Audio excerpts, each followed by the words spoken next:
So you'll notice in example 2, this looks like the example we ended on in lesson 6.8. So this is the proof that we kind of walk through. So as you remember, the first thing we have to do is we have to identify our points m and n. So we're going to use the midpoint formula to do that. So let's first look at point m. So we're going to take our x's, which will be 2b plus 0 divided by 2, and we're going to do 2c, our y values, plus 0 divided by 2. That's going to give us 2b over 2 and 2c over 2. Now the 2's cancel, leaving us with our final coordinate for point M being b comma c. So we're going to write this over here. This is b comma c. Now the second point, n. We start with our coordinates over here, which will start with 2a plus 2d over 2. And then we have 0 plus 2c over 2. We can't combine any terms, so we end up with the same 2a plus 2d over 2 and 2c over 2. Now, the c will cancel, the 2 cancels on the c. And over here, because 2 can go into both of these, you can simplify both and becomes, so our point n becomes a plus d comma c. Let's write that a little bit neater here. A plus d comma c. So over here, we'll write this in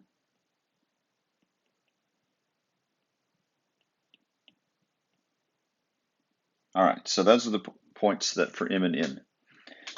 So now we want to look at proving that these are parallel. Well, in order to prove they're parallel, we talked about using the slope formula to show that. So let's find the slope of all three of our segments. So let's first look at m and n. So we're going to look at the slope for point m. Remember, it's the change in our y over change in x. So I'm going to have c minus c over a plus d minus b. So I did difference in y's over difference in x's, which gives me 0, and it doesn't matter what's on the bottom here because we're still going to get a plus d minus b, and that result is giving us 0. So that's our first slope. So let's look at our next slope. We're going to look at the slope of line R, and this is line MN, by the way. This next we're going to look at is the slope of RA.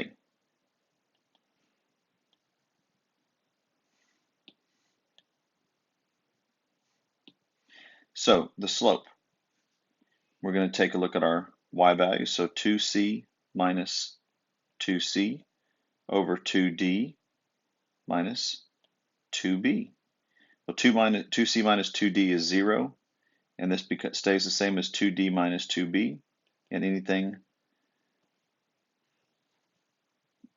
over or zeros on top here is going to give us a slope of 0. So far these two are the same. So right now we know that these two are parallel. So now we just need to show the third one is, so we're going to find the slope of line OP. And once again, this point is at 0, 0, the origin. So we're going to have 0 minus 0 over 2a minus 0, which once again gives us 0 over 2a and gives us 0. So we showed that all three of these have the same slope, so all three of these are parallel to one another. So now let's look at the last one. The last one's going to take a little bit more work because we're going to be using the distance formula. So let's add a separate page in here.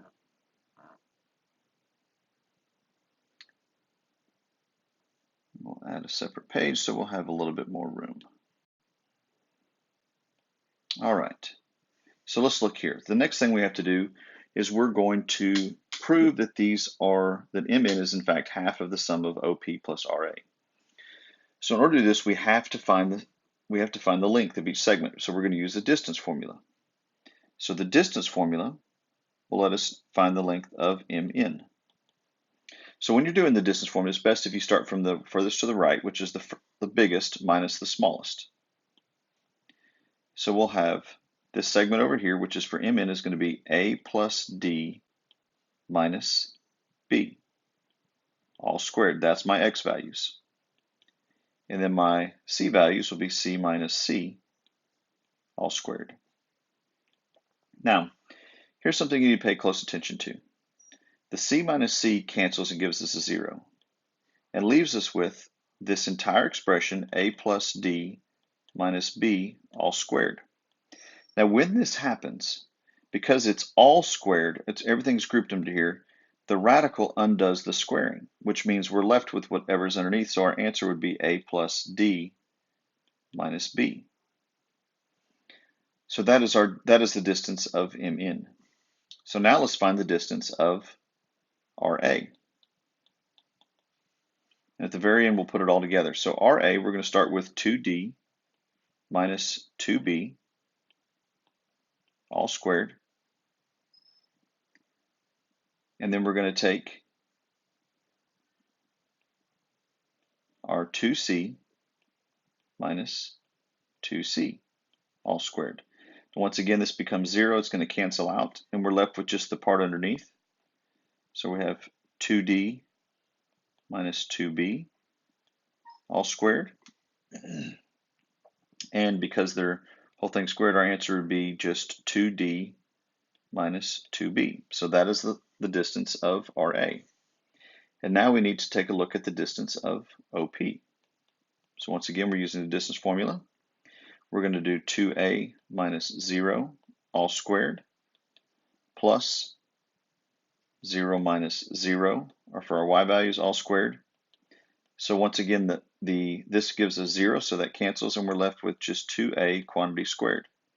Because the whole thing is squared and it's under the radical undoes it and leaves us with just what's underneath, which is 2a. So now that we got our three segments, now we need to plug it into our formula. So we're trying to prove that Mn is equal to half the sum of RA plus OP. So let's plug our segments in.